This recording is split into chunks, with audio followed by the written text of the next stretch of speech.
Being crazy is a compliment. When somebody says you're crazy, that means you see things that others see. Welcome to a special edition episode of the Game Changing Attorney Podcast featuring best-selling authors and innovative thought leaders.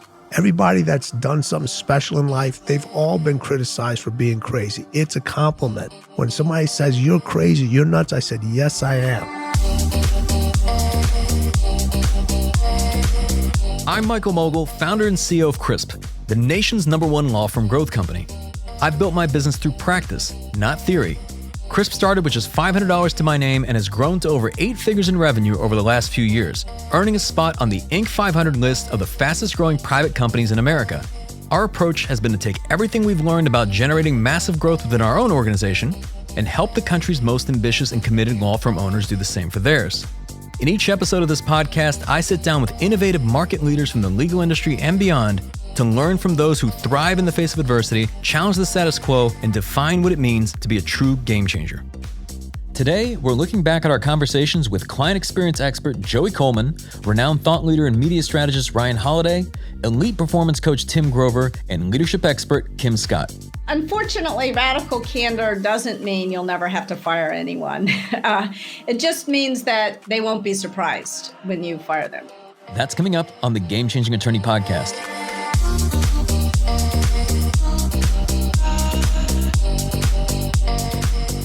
Before we begin today's episode, I want to remind you that we aren't beholden to any sponsors or run any ads on this podcast. This allows us to present all of our episodes raw and unfiltered.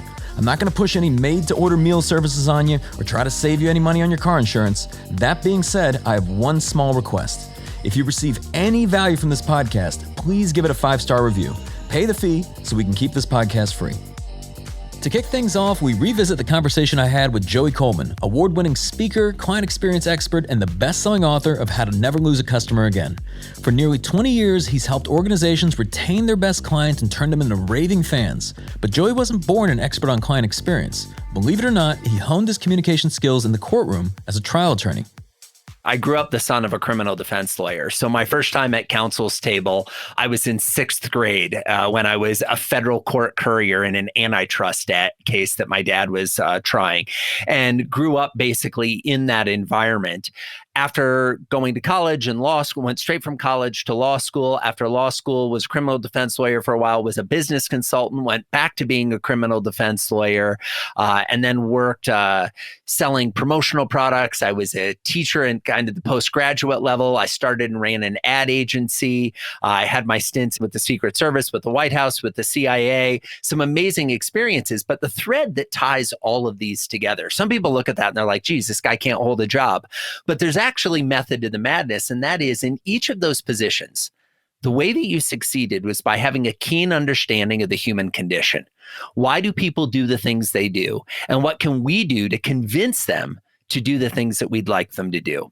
So when I was a criminal defense lawyer, how can I convince them to find my guy not guilty? When I was selling promotional products, how can we create something that people will take home from a trade show and they'll remember us afterwards? When I was running my ad agency, how can we create a billboard that will get people to call a phone number or visit a website? In each of these positions, what I learned was, even though they're completely different industries, completely different worlds with completely different desired outcomes, there's one common thread. The common thread is humans.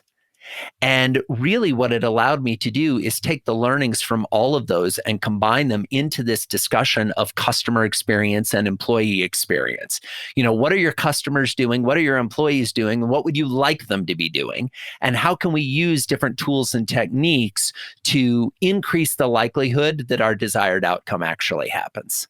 Now, I'm also somebody who's very passionate about customer experience and employee experience. And when people listen to the podcast and other podcasts, generally whatever it is that we're speaking about is the most important thing, right? So if it's somebody's talking about branding, branding's the most important. If it's someone's talking about, hiring's the most important. But when we talk about customer experience, I think there's few people that would argue that this is a good thing to have.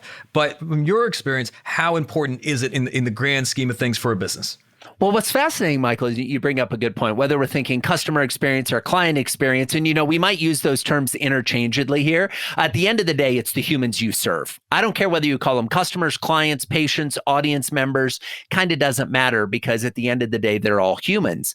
I think our goal should be not just to have this warm, touchy, oh, we feel good because we took care of them. That's fine. And that's often how client experience is pitched. Well, it's all about the emotion and the feeling. That makes perfect sense. And it's all about the bottom line as well. The research on this is absolutely staggering. The benefit of running a business that focuses on client experience versus running a business that doesn't. And where we see it show up the most, and where my personal interest lies the most, is what causes clients to leave. And what's the difference between a client leaving and a client staying when it comes to your bottom line? And not only has this been proven out in my research, but research from Harvard Business School, Stanford Business School, Bain and Company, Frederick Reichheld, the gentleman who came up with Net Promoter Score that many of your listeners, I'm sure, are familiar with or have heard about or may even have implemented in their firms. What the research shows is if we can get 5% of the people who would otherwise leave to stay, just 5%, that will increase your profits, not your revenues, your profits, 25 to 100%. Now, I understand some of your listeners may have been saying, wait a minute, the reason I went to law school is because I was told there would be no math. Okay, that's why I went to law school. I was super excited about that. But the reality is the math is fairly simple, even though it sounds odd. And the math breaks down as follows. Number one, we need to recoup our marketing cost. If we don't keep a client long enough to recoup our marketing cost, we're in the hole for that client. Number two, the longer we keep a client, the more profitable that client becomes. Why?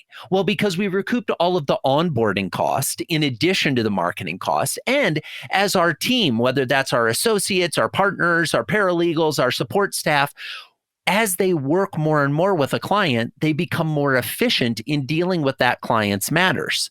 So as a result, each additional hour they bill is a more profitable hour than the previous ones billed, because we're already up to speed on the project, even though in most firms there isn't a sliding scale that, hey, the longer you've worked with us, the less you pay. That's not usually the way it works. So the moral of the story is, if we can stretch a client for one more engagement or one more referral, the incremental impact on the bottom line of our business is incredible. Yeah. And what you mentioned even at the tail end there, I think one thing that we've seen consistently across the most successful, fastest growing firms is the amount of advocacy that they get from other clients and other lawyers. In fact, the majority, like their best cases, don't come from the direct marketing in many cases. It's oftentimes from word of mouth and referral. 100%. Michael, I don't know about you. I have yet to meet a managing partner or a business owner who said to me, Joey, I don't need any more referrals. I'm all good. No more referrals, please. We're happy. You're right. Not only do referrals come in at a much lower cost in terms of a regular marketing engagement to get a client, but as a general rule, if you treat your clients well and you teach them how to make qualified referrals, the referrals that come in are pre-framed. The sales process is exponentially easier because they already know what to expect. They already know generally what it's going to cost them. And again, the profitability per client increases, not to mention the word of mouth. I don't know about you, but I would much rather have people out there singing my praises, which, let's be honest, in the legal profession, doesn't usually happen. Okay, there's a reason why there are more lawyer jokes than any other type of profession in our society, right? I think those jokes are symptomatic, if you will, of the lack of client experience that most people have when dealing with an attorney. Why? We talk about the legal industry in particular. Obviously, you've worked across numerous industries, everything from, I think, NASA and Zappos, across the board. But it seems like, particularly the legal industry, where do you find that most firms are lacking when it comes to, client experience? What I'm about to say, I say respectfully, okay? And I say this as one of you, all right? I'm a recovering attorney. My first step was admitting I had a problem. There were 11 steps after that. It worked out all right for me. But the moral of the story here is, I think you spend 3 years in law school having it drilled into your head about how to build a case, how to do research, how to write a brief, how to make an argument. Why is it that we don't take a course in law school on the law school version of bedside manner? We have no problem lambasting medical professionals and saying, how can you spend all this time in medical school learning all about how to treat people, but not learning anything about how to treat people? The same applies to lawyers. We don't take classes in law firm practice management. We don't take classes in how to manage our employees. We don't take classes in how to communicate with our clients, other than ethics, which usually is a semester long. You have to take it in order to graduate. And there might be 3 or 4 cases in that entire semester where you talk about the client who didn't properly keep their client informed, the lawyer who didn't do a good job communicating with their client, and that's it. And so we're taught what not to do as opposed to being taught what to do. And then we get out into practice, and I don't know about you, but when I was in practice, it was very much the case that I was so busy running from courthouse to courthouse, doing filing to filing, all this stuff, that lots of times, and I'm not proud to say this, the client experience was on the back burner because I was trying to meet filing deadlines and pick juries and make sure everything was going well with the case that was in front of me, as opposed to maintaining the relationship with all the clients who I wasn't working on their case that day. The typical lawyer, for context, I think the most recent research I've seen says that they have somewhere between 40 and 60 clients at any given time, from the day somebody signs a retainer agreement up to the resolution of their case. An individual lawyer, on average in the United States, 40 to 60 clients. When I was practicing, we averaged 250 clients per lawyer. If you stop and look at the math on that, if I spent 1 day on each client, I couldn't cover all of them in a year, in the working days of a year. And so I think at the end of the day, what we're called on to do is think differently about the experiences we're creating for our clients. And when we do that, not only does it impact our bottom line and make our staff happier, but it allows most of us to reconnect to why we got into practicing law in the first place. I don't know anybody that got into law to write briefs. I don't know anybody that got into law to, meet filing deadlines. They got into the law because they wanted to help people. Regardless of what type of client you serve, you were excited about the idea of using the law to help protect, defend, support, encourage your client. So why not make it more about the clients? Now, I'm curious as to the resistance that many firm owners have to really fully buying into the importance of client experience. And I say this in the sense that most law firms aren't prioritizing this in their law firm. And maybe it's because most law firms aren't prioritizing this in their law firm, meaning that there's not that competitive need for it yet. But it seems that consumers year over year, their expectations are changing for what they expect from the vendors, partners, lawyers, doctors, whoever it is, the businesses that they do business with. Absolutely. Well, I think there's 2 major things at play here. One, and you hit it right on the head, Michael, is the idea of the consumer or the client expectation. It used to be, let's roll the clock back 30 years, 40 years, when you were practicing law. At most, you were compared to the other lawyers that your client had dealt with. Now, if you were in a personal injury type situation or a criminal defense type situation, it was highly likely that your client had never dealt with a lawyer. So their expectation, their comparison factor was what they saw on TV, LA Law, Law and Order, whatever it may be, depending on your age, what the TV show of the day was. That was their only context and comparison. And the big challenge that people had is, most people watching law on TV think that a case comes in the first 3 minutes and the trial with a jury verdict is decided within an hour, with some breaks for commercials. And so when you get into a conversation with a client, you're managing expectations that they have that have been designed on a sound studio or in Hollywood, right? So we had that challenge. But in 2020 and beyond, you're not being compared to other lawyers.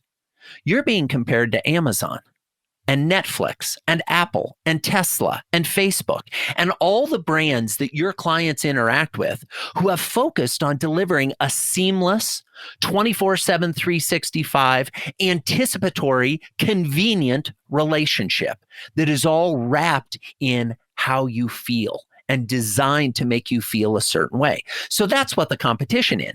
As if that wasn't bad enough, there's another problem, and that is, in the typical law firm, no one's responsible for client experience. There isn't somebody who has that listed as their role and responsibility. And as a result, that means no one's responsible for it. In fact, in most corporate settings, and I do a lot of work with corporations, the client experience person reports up to the head of marketing, who then reports up to the CEO. So when the head of marketing is meeting with the CEO, do you think they're talking more about marketing or client experience? Well, they're talking more about marketing because that's their title, even though the head of client experience reports to them. So as you think about your firms and your practice, I'd encourage you to give someone the role and responsibility of overseeing client experience. And don't make this, and I say this respectfully, a paralegal, okay, or a junior support staff person. Make it a partner, ideally a name partner, somebody who that sends a clear message to everybody in the firm. Oh, this is something that's really important, and I want to be involved in this. Every business I've ever worked with, every law firm I've ever worked with, when they have said, we are going to start focusing on client experience. If you're interested in being part of this conversation, come to this meeting, has had unexpected attendees. What I mean by that is there are people in your firm who understand this client experience stuff better than you do, who would love to be involved in a project or initiative to enhance the client experience. They're just waiting for the invitation. So don't worry that if you roll this out, oh, how are we going to get anybody involved? If you genuinely make it available and you put the resources and the time behind it, you will have employees come out of the woodwork. And I think it'll surprise you. Next up, we're revisiting my conversation with renowned media strategist Ryan Holiday. In Season 2, we unpacked one of his many best-selling books, The Obstacle is the Way, The Timeless Art of Turning Trials into Triumph, which is based on the Stoic exercise of framing challenges as opportunities. We tend to think of philosophy as this sort of abstract, theoretical thing. And it can be that, but it's also, I guess, sort of like the law. It's meant to be applied. It's meant to sort of meet the rubber of the road of real life. And it's probably not a coincidence that a big chunk of, if not most of the Stoics in ancient Rome were lawyers in some capacity or another. But the idea of Stoicism as a philosophy is basically rooted around this idea that we don't control what happens, we control how we respond.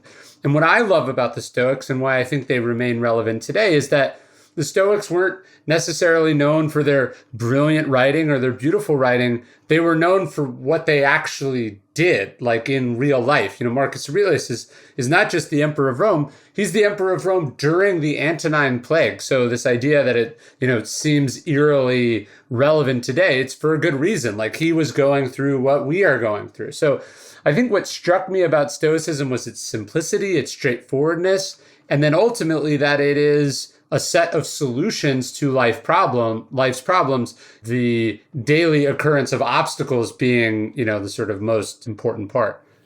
Yeah. And then you later go on and you talk about like steadying your nerves and controlling your emotions. But what's the difference between the two?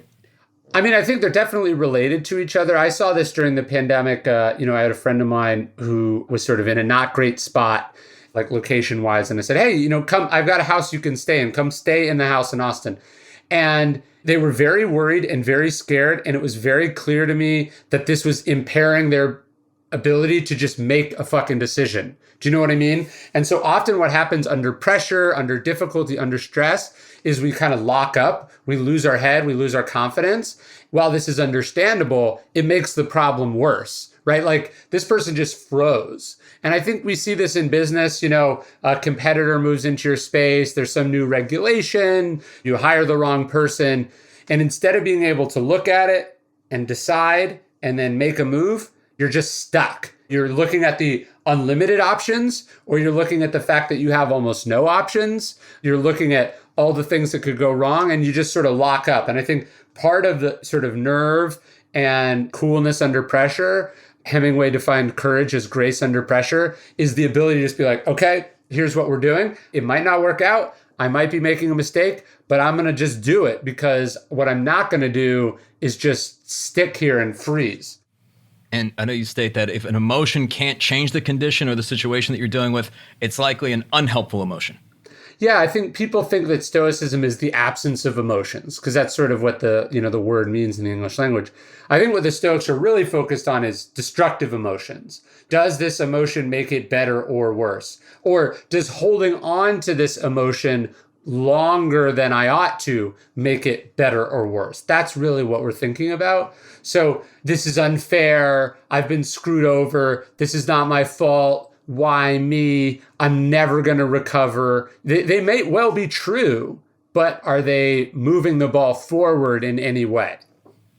I know you speak a lot about like perceiving and observing and practicing objectivity, but what are some practical ways for, let's say, business leaders to approach situations more objectively? Well, one of the things I find as an exercise is like, what would I tell someone to do in my position? We're very good at telling our friend, like, you got to fire this person, or you just got to let this client go. You got to admit you were wrong, blah, blah, blah, blah, blah. But then when it comes to us, because we know so much more, we're so much closer to it, we have a lot more trouble with it. So in a way, this is what consultants and advisors and mentors are really good at and really important. You want to be able to see your position with as much distance or objectivity as possible. And sometimes that means just getting out of your own perspective and looking at it from somebody else's perspective. We talked about perception. I want to talk about taking action, because ultimately we've talked about how we can change how we think and feel, but it seems that most progress is made not just by, feeling better, but getting better. The mindset is key. Perception is key. But we're not talking about the secret here, manifestation. Like, you have to take action, right? Perception tees up action, because by focusing on what's in your control, by focusing on what's positive, by focusing on your response, you now have a direction to go in. But if you don't go in that direction, all you're doing is playing around in your mind. You're not changing anything. So yes, for the Stoics, it's about action. And for people who are sort of want to know where we're going, where perception, action, will. There's this great quote from Marcus Aurelius. He says, objective judgment now at this very moment. Then he says, unselfish action now at this very moment. And then he gets to the third discipline, which we'll get to, of willing acceptance. But I think it's key too. It's not just like action. So this pandemic hits, there's a problem in your business, whatever. It's not just like, hey, what's good for me, right? It's, what are my obligations and responsibilities as a leader, as a head of a family, as a member of a family, as a member of a community, as a member of an industry? We take action, but it's not just action at the expense of other people to the benefit of oneself. And I know we'll talk about a lot of these things, which I think at times seem theoretical, because there's always people listening that are like, that's great, but what do I do? And when we talk about taking action, I love you mentioned at one point that really courage at its most basic level is really just taking action. But I want to delve deeper into that. Where does courage come from? Courage is a key Stoic virtue. Courage is as we said, it's the ability to take action. Courage is not having no fear. Courage is taking action despite that fear. And we talked about sort of locking up. That's what tends to happen. People lock up, they get in their own heads. But as the person who's the head of a company, again, the head of a family, a member of a community, what are you going to do about this problem? Because the problem's not going to solve itself. I focus on what am I going to do? And I think a key part of this is like, what's the smallest thing I can start with right now? As a writer, you don't write a book in a sprint. You show up and you write the first page. What can you do right now today? How can you get a little bit better today? And I think that's true also when you find yourself in some massive hole. You get screwed over by a partner, your business goes way down, you have to declare bankruptcy. How do you come back from that? One step at a time. I mean, I wish there was a magical transformative solution, but it's really a one step at a time kind of thing. And so much of what we talk about is really just what type of behavior, what type of mindset, what type of perception is going to be the most productive for you. I mean, that's really what it comes down to. And there's a part where you talk about just preparing for none of it to work. So if someone's going to prepare for none of it to work, how do they balance that with also wanting to apply a significant enough amount of effort to it actually being successful? Well, I tried to set it up so it's perception, then you take the action. And so, okay, you've thought about it in this creative way. You've applied all your resiliency and determination and creativity to it. Hopefully, most of the time, that's going to be successful. There were people who, maybe they owned a restaurant. And so in March of 2020, they pivoted, they did this. But it may just be that now fundamentally the economics of the industry or the region or the area that they're in, it's just not viable anymore, right? And What I don't want that person to do is to take that so personally, to so identify with how they've been doing things that they think they need to hold on to it forever, when it may well be that what's called for is a tactical retreat here and a new business or a new way of doing things. Or just because you've gone down a road pretty far doesn't mean you go down that road forever. What's also important is like, look, life will kick your ass. Like, you don't win every time. And so if you are so determined and so persistent that you never have the ability to just accept, okay, this didn't go how I wanted it to go, this didn't work out, you're going to end up enduring something longer than you actually should endure it. So when I talk about prepare for nothing to work, that leads into that third discipline of Stoicism, which Marcus Aurelius defines as the willing acceptance of external events or things that are outside of your control. So it seems like at the end of the day, there's always going to be more obstacles, whatever this year holds and the future years and so on. So what are some of the best ways you recommend people prepare themselves for future obstacles? So I talk in the book about James Stockdale, who was in a prison camp in Vietnam. He shot down the highest ranking American taken prisoner. And Jim Collins talks about this in Good to Great, but it's sort of a famous story from Stockdale. Stockdale is asked, who really has the most trouble in the camp? And he says, oh, that's easy. The optimists. He says, the people who said, this will be over by Christmas. We'll be out of here in 2 weeks. The war is about to end. Those people got their heart broken and their hopes dashed over and over and over and over again. Viktor Frankl talks about this in Man's Search for Meaning as well. He talks about a prisoner who was convinced, like on April 4th, 1943, they would all be freed. And quite hauntingly, that guy dies on April 4th. He had just enough hope to get to that point. And then something that's outside of his control, doesn't happen. And now they can't survive. So Stockdale says the optimists are crushed. So he says the key is unflinching acceptance of the situation at hand. No sugarcoating, no fantasy, no magical thinking. It is what it is. It's going to last a long time. It's not up to me. But he says, at the same time, he said, I knew that if I did survive, I would turn this into an event that in retrospect, I would never try to change, that I would never give up. And so to me, that's the core of Stoicism. It's not, oh, everything's awesome, everything's great, I'm going to get through everything. It's like, no, shit is real, shit is raw, shit is hard. But if I'm lucky enough to make it through, if I can hang on, I'm going to try my best to hang on. If I do get through, I'm going to have learned a lot about myself, about my business, about my life, about the world. And I'm not going to waste the fact that I did survive, the fact that I did experience these lessons, and I'm going to be profoundly better for what has happened. Next up, we'll revisit one of our most popular podcasts where I sat down with Tim Grover, performance coach to some of the most elite athletes on the planet, including Michael Jordan and Kobe Bryant. His latest book, Winning, reveals a no-nonsense approach for anybody who wants to succeed at the highest level. But what motivated him to write this book in the first place? Well, you know what? I didn't want to do a workout book. So everybody was telling me, obviously that's what I'm most famous for, is the individuals that I've worked with. But workouts change so often, and everybody wanted to know how these individuals, they got to be at the top and stay at the top. And even when they fell, how they got back to the top. And I was like, and mindset was too of a general topic. Everyone loves to talk about mindset. Well, what the hell is mindset? Well, I needed a better definition. So instead of mindset, it's the winning mind. There's a huge difference between just a general mindset and having a mindset of actually winning. So what my individuals did, they just constantly won over and over and over again, not just in their sports, but in business and whatever they did.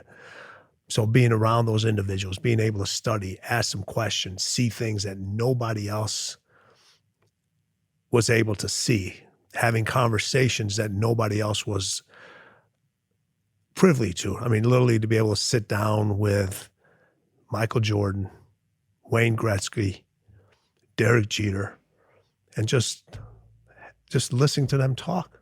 no cameras around, no nothing. And how competitive they were, the things that were coming up. And I was like, you know what? There's a really big misconception of what it takes to be successful and what it takes to really be classified as a winner. And I'm known as that individual that I say what others won't say, and I see what others aren't willing to see. So when I wrote this book with my co-author, Sherry Wank, I wanted to put the real language of winning, what it really, really takes. It's not about the parade. It's not about the streamers. It's not about the confetti. It's about the road that you take, the amount of time you spend to capture that win and how quickly that win can be taken away from you. Because everybody thinks once you become a winner, you're always a winner, but no one understands most people are actually afraid to win. And I give the reasons of why they're afraid to win. When you wrote this book, who was this book for? Because were you trying to convert anybody, or were you just trying to reinforce people? Because as I was reading this, I mean, I probably was nodding along the whole time, and then I spoke to a few colleagues of mine that read it, and they didn't like it. They didn't like the tone of it. I found that either there's some people that just the true competitors, they love it, like it almost tells their life story in a way, and then there's other people who read it and say, I don't agree with that. That seems a little harsh. Well, you know what? This is where I said when you read this book, when you read my posts on Instagram, when you listen to me talk, take your emotions out of it. Just take your emotions out of it. Because most decisions are made because you get emotional about something or something strikes you in a certain way or brings up a bad memory. This book is for everyone. I always say, listen, I'm not for everyone. I should be, but I'm not. Not everybody has this intensity. Not everybody has this desire to be the best. Not everybody has this desire to compete, not just to compete, but to compete to win. You know, we're in a place now where people are so worried about stepping on people's toes, and winning requires you to step on their throats by your results. And for a lot of people, it is harsh. It is harsh, because if you have the mentality of a winner and you can actually execute at it, you separate yourself from the pack. So you get exposed. You get exposed to not being in the middle. You get exposed to the decisions you make, the things that you say. You're putting yourself away from the pack. And once people start to pull themselves away from the pack and realize how much little protection or support they actually have and how much it's really on them, they're like, yeah, this might be a little bit too much. So it's easy for them to kind of go back into the middle of the pack. When the first book, Relentless, it was like everybody's dirty little secret. People would hand it to, hey, I need you to read this book underneath the table. And it's just like people don't want to admit that's who they really are. Because in society, if you're built that way or you think that way, you're not a nice person, or people have perceptions of you. And this has got nothing to do with being nice, being hated, being good, being bad. No matter what decision you make, no matter who you're with, some people are always going to be with you. Some people are not going to be with you. Some people are going to agree with your decisions. Others aren't going to agree with your decisions. This is about you standing up for what you believe in and going after what's important to you. What do your wins mean for you? For a lot of people, it's financial. For other people, it could be raising their kids. For others, it could be the charitable things that they have, being the best school teacher, being the best, whatever it is. You have to define what winning means to you. And if you take that mentality, you'll see that if it's that important to you, this book is you.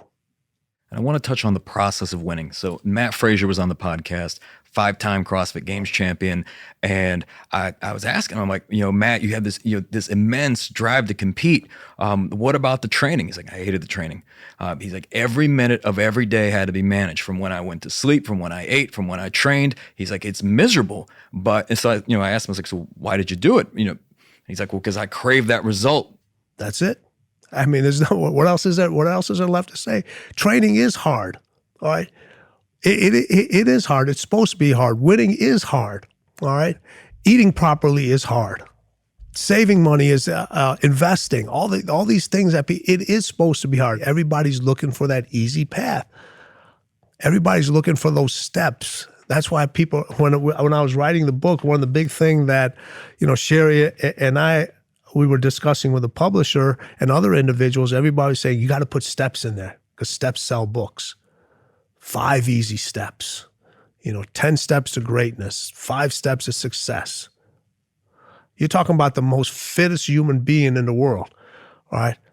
Have him run up a flight of steps, all right? I don't care what kind of shape you're in. That shit is hard. And everyone's looking for those easy steps. There are no easy steps. No, we're trying to make everything easy. When I go to work out, I used to see advertisements all the time about, work out in the comfort and ease of your own home. If a workout is comfortable and easy, it's not a workout. It's not a workout, but that's what sells. And motivation sells too. That's why there's so many individuals out there that sell motivation, because when they're selling motivation, that means you're going to keep buying. I don't sell motivation. I sell elevation. All right. And the big difference between the two is, exactly what Matt said. All right. Motivated individual, you have to constantly keep selling motivation is, man, you got to, that person, you got to convince every single day that, yes, the workouts are hard. It is nasty. It is going to be unpolished. I have to manage all those individuals. When you sell elevation is internal. It's not external. Motivation is external. All right. Elevation is internal. They know when they get to the gym, when they get up, yes, this is going to be difficult. It's going to be hard. It's going to be nasty. It's going to be tough. I know it's going to be painstaking, but they take that accountability on themselves. And there's a huge difference between motivation and elevation. Motivation is that sugar high. It's that initial sugar high. You get really spiked up. I see people that go to these events all the time, and they come in and they're all pumped up and they're like, yes, I'm ready to go. But they have no direction of where they're going in. I tell you, the most popular, when I give my presentations, I don't want a standing ovation. When I get done, I want complete silence in the room. I want complete silence in the room, because then I know those individuals, they truly, when they say they're ready to run through a wall, they're going to run through that wall. They are going to run through that wall, because that's something that's going to last, that's going to stay with them. That's going to stay with them. And winning stays with you. Your wins stay with you. No one can ever take those wins away from you. Nobody can ever take your elevated mindset away from you. They can take your motivation away from you, because motivation, you got it through somebody else. But what you earned on your own, no one can take that away from you. There's a chapter when you talk about, the price of winning and in this idea of balance. It's interesting. I know you give a lot of examples and a lot of the athletes and the entrepreneurs you work with, but you were right there with them, also making a lot of these sacrifices. And in particular, one of the stories you tell was the one with your daughter. And if you're open to sharing it, me reading it, I have 2 young girls, so I'm reading this stuff, and I imagine it's not an easy story to tell. It's not. It's still difficult now. Everybody's had to make this decision. I'm sitting there. For my work, I travel constantly, because my clients require me to be in certain places. I got to go. It's a commitment I made for myself. It's a commitment I made to them. It's a commitment I made to winning. So, I was packing. I packed my own stuff. My daughter walks in, and she goes, "Daddy, why do you travel so much?" And I said, honey, this is how, I take care of you. This is how I take care of Mom. This is how I put food on the table. And she goes, "Dad, if I eat less, will you stay home more?" In the Hollywood ending, I would unpack my bag. I would have stayed. We'd have gone out for ice cream. I kept packing. Those are the decisions that winning requires you to make. Not the easy ones. Anybody can make the easy ones. That's why everybody doesn't win. because those are the decisions winning is going to test you with. And later on, I had that conversation with her, and I thought I had done things wrong. In her eyes, found out that before I could even finish a conversation, she goes, "Dad, I understand. You set an example for me to go after what's important to you." And she goes, "If you didn't," she goes, "I would have felt bad." And because of those decisions you made, I've benefited so much more now. So that's why I said, if you're going to make those hard decisions, you're going to do those things, you have to go get those wins. There's so many individuals that go out there, they don't get those wins because it takes a different mindset. It requires you to be different. I said, winning requires you to be different, and different scares people. Like, a lot of people are scared to make that decision. After all these years, it still affects me now.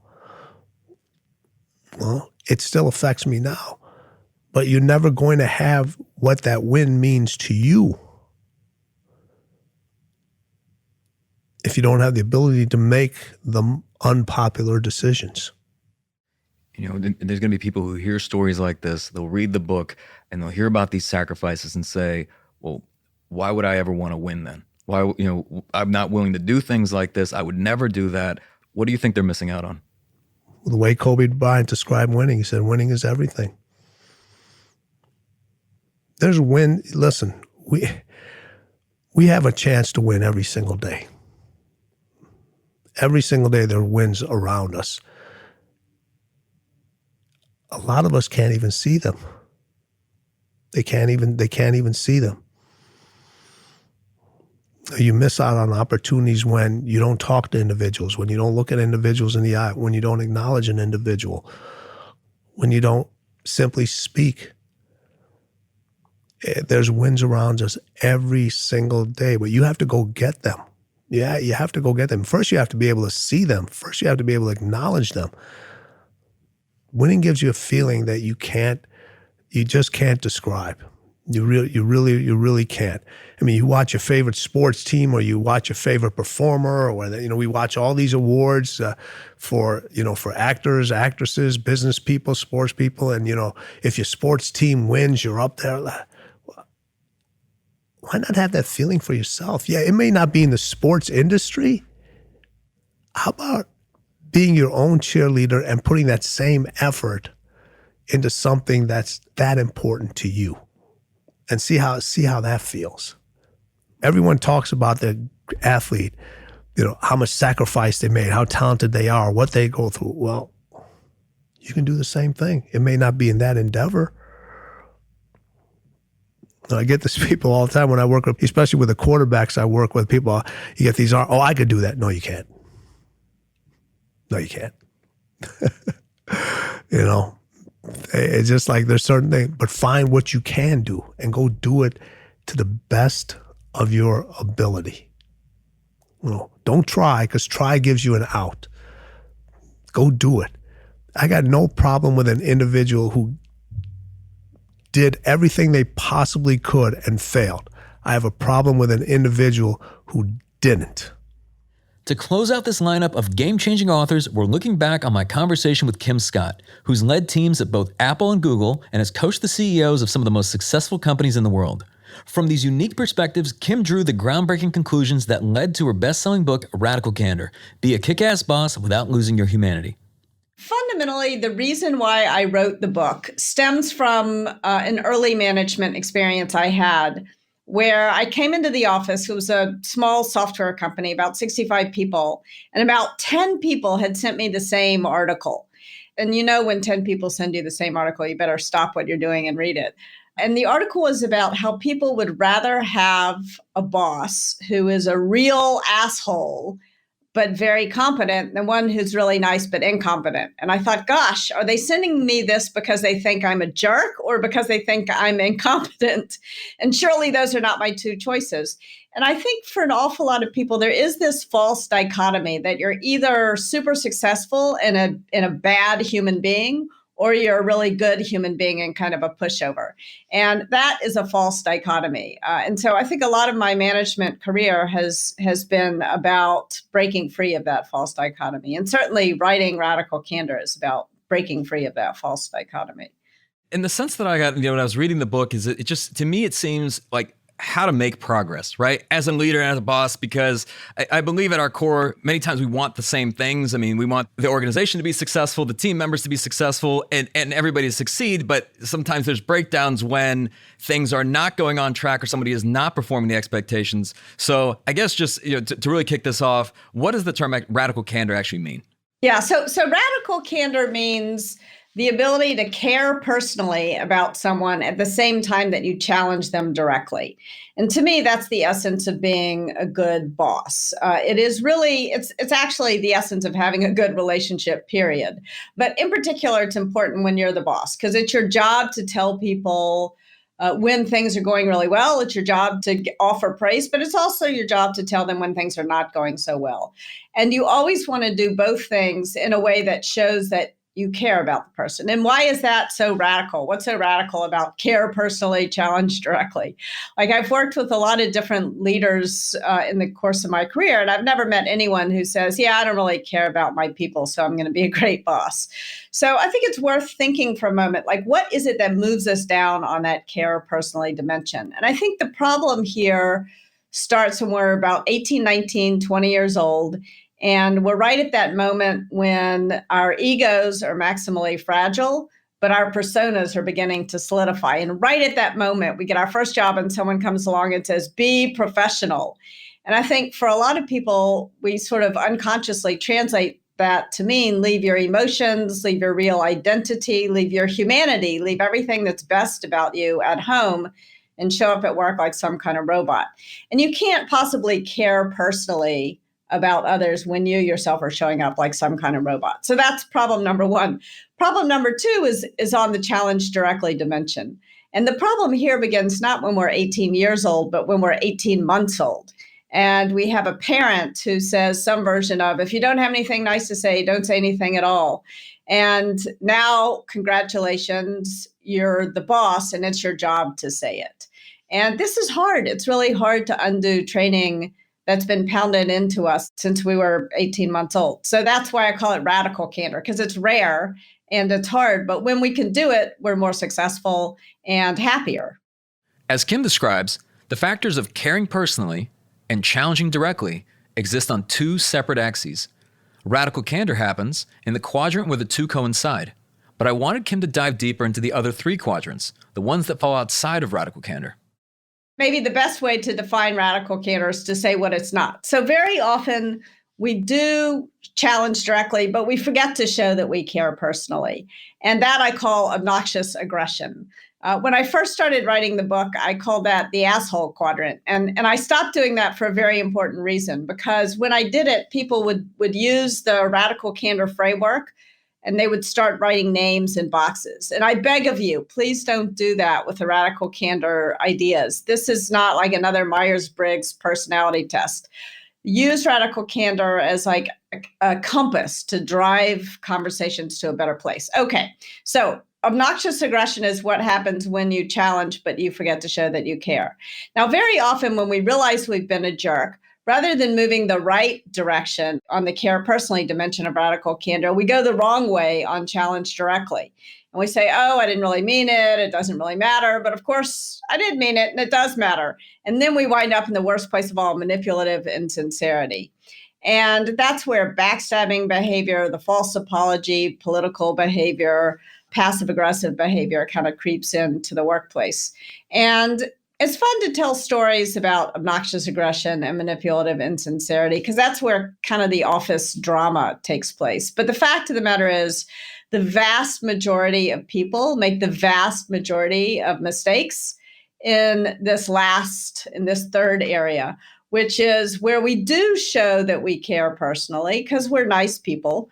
But because we're so afraid of hurting somebody's feelings, we don't tell them something they'd be better off knowing. And we don't challenge directly. And then that's what I call ruinous empathy. And that's the most common mistake of all. So with ruinous empathy, every time I think about this one, I always think about like week 1 of American Idol. And it's when they have all the contestants on, and it's largely, people are laughing at them. They're like generally not very good singers and so on. And I always thought watching that, I'm thinking, no one ever told these people, right? That perhaps like maybe they had room for improvement and that they could hone their craft, or maybe that they weren't they weren't destined to be a great singer. And because of that, here they are on stage, week 1 American Idol, and you've got the country laughing at them. And it's interesting because like you said, so many people fall into like the trap of ruinous empathy where they do care personally about someone, and they feel like that because I care personally, I don't want to hurt your feelings. Why do you believe that's so common, and what's a way around that? Well, I think it's common because, like for many things, we have a negativity bias. We tend to learn lessons from making mistakes, and so we tend to focus more on mistakes than on what works. And I think this is especially true when it comes to social interactions. So we pay attention to the sort of mistakes that we make more than the successes, actually. Most often, when you offer radical candor instead of ruinous empathy to someone, when you tell someone, hey, stick with your day job or get some singing lessons or whatever, then it worked. People appreciate it. 9 times out of 10, people actually really appreciate radical candor. But 1 time out of 10, you will have a radical candor train wreck. And you'll tell somebody something and you'll mean it well, and you'll maybe even say it really nicely, and the person will be enraged at you. And very often, I think we optimize for the 1 time out of 10. We optimize for the radical. We're very conservative, and we're unwilling to make a mistake. So I think that's part of it. I also think part of it is that we optimize for short term rather than long term. In the short term, when you tell somebody something that stings a little bit in the moment, it stings a little bit in the moment, even if it's in their long-term best interest to know. We hate to see that short-term sting. So very often what's right in front of our faces looms so much larger than what's just a mile down the road. You mentioned that the clarity of our guidance oftentimes gets measured at the other person's ear and not just at our mouths. So what are some ways to just make sure that whether it's positive praise or criticism, that message lands with as much clarity as possible?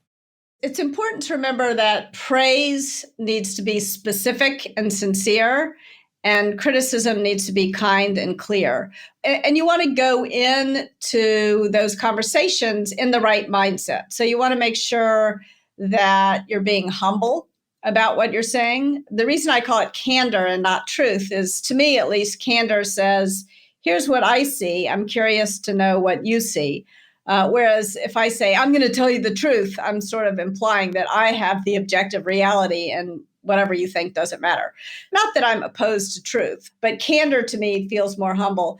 You want to state your intention to be helpful.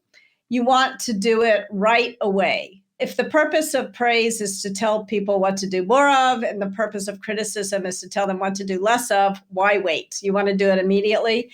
In the old world, I would have said you should do it in person. In the new world, I would say you should do it over video. There's a hierarchy of mediums. But the key point to remember is that something like 85, 90% of communication is nonverbal.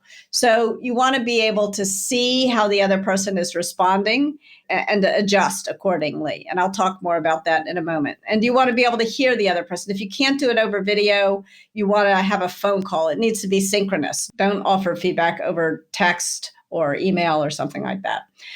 You want to, as we've already talked about, you want to praise in public and you want to criticize in private. And last, but certainly not least, you don't want to offer praise or criticism about someone's personality attributes, because personality attributes are very difficult to change. You want to offer sort of situation, behavior, impact. That's the model developed by the Center for Creative Leadership. And so what I mean by that is you want to describe the situation, you want to describe the behavior of the work product, and you want to show the impact that what the person did or said or the way they did or said it had on others and on the team's success. And when you do that, like when Cheryl said in the meeting, when you said every third word, it made you sound stupid. There's a world of difference between that and saying, Kim, the problem with you is that you're so stupid, like that would have been discouraging. So, but I could change the ums. So you want to make sure you're talking about things that people can address. So like in the example I gave before of the perception of this guy as negative, that was a big problem because he felt like that was a core personality attribute. So I needed to sort of show specifically what he was doing and when he was getting it right. And that was what allowed him to present a different side of himself to the team. So that's sort of your mindset going in. But there's an even more important thing than what you say. And that is paying attention to how it lands for the other person. I call this gauging the feedback. You want to make sure that you understand how the other person is interpreting what you're saying, because you may be saying one thing and odds are they're hearing something entirely different. I imagine team members may have different reactions to this type of feedback. So I wanted to know, what does Kim recommend to help the other party feel at ease and hear your message the way you intend it? Feedback is measured not at your mouth, but at the other person's ear. So you're going to get, there's a million different responses you might get when you offer feedback, but let's boil it down to 3. 1, the person might be sad. And this is usually what people fear. This is usually why people don't give feedback, because they're afraid the other person will be sad. And so if the other person seems upset, or if they even begin to cry, a few things that can help. 1 is realize that this is your cue to move up on the care personally dimension. It's not your cue to move the wrong direction on challenge directly, but you do want to you don't want to ignore the emotion. You want to take a moment to address and acknowledge the emotion. And it's the same thing, by the way, if the person gets angry, which is the other emotion that we're often afraid of, and the sort of rationalization for I don't want to tell them this because they might get mad. Again, if the person is sad or mad, it's your cue to move up on the care personally dimension. Things you can do, very tactical things you can do to deal with these emotions. 1 is just to give voice to the emotion. Don't ignore it. Say, it seems like I've made you upset. It seems like you are upset or angry. And be humble, because very often we misinterpret each other's emotions. So for example, if you're talking to me and I burst into tears, it's probably not because I'm sad. It's probably because I'm angry. But, I'm a woman. I'm not allowed to show I'm angry. So my instinct is to cry instead of yell. Not always a helpful instinct, but make sure that you understand the other person's emotions. So that's 1. Another thing you can do, very tactical bit of advice, bring a bottle of water for the other person if you're meeting in person. Because sometimes just the act of like picking up the bottle, taking the cap off the bottle, taking a sip of water gives the other person an opportunity to calm down, because they don't want to be angry or sad any more than you want them to be angry or sad.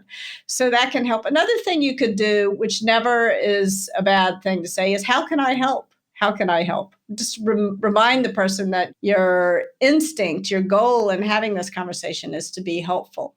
And talk to other people about what helps them. These are hard moments. Now, these are the moments we fear. But what usually happens? What usually happens is the 3rd thing. Person doesn't hear you. Sort of like I did to Cheryl. Oh, it's no big deal. I'm busy. Forget about this speech coach BS. That is when you have to forget about care personally for a moment. That's when you have to move further out on the challenge directly dimension than you might be comfortable moving. In fact, when I was writing Radical Candor, I sent that story it's in the book. I sent it to Cheryl and I said, is this how you remember it? And she said, gosh, did I really say that you sounded stupid? That's so mean. I can't believe I said that. And I said, yes, you did. She's like, wow, that was intense. So it was hard for her. It was harder than it seemed for her to move out on the challenge directly dimension. It's hard for all of us. Very few people are eager to go there, but you've got to go there. It's your job to be clear when someone's not hearing you. I want to give a huge thank you to every single guest who's joined me so far on the Game Changing Attorney podcast. And I want to thank you, yes, you, for listening to this podcast and your commitment to learning and growing as a leader. If you found this episode valuable, here are 3 free ways that I can help you grow your law firm. Number 1, download the first chapter of my book absolutely free at GameChangingAttorney.com. Number 2, you can shoot me a text at 404-531-7691 and I'll answer any question that you've got for me. And finally, number 3, if you can leave this podcast a 5-star review, it'll help us gain access to more influential thought leaders and bring their lessons learned here to you. For more information on this episode, see the show notes in your podcast app or visit GameChangingAttorney.com.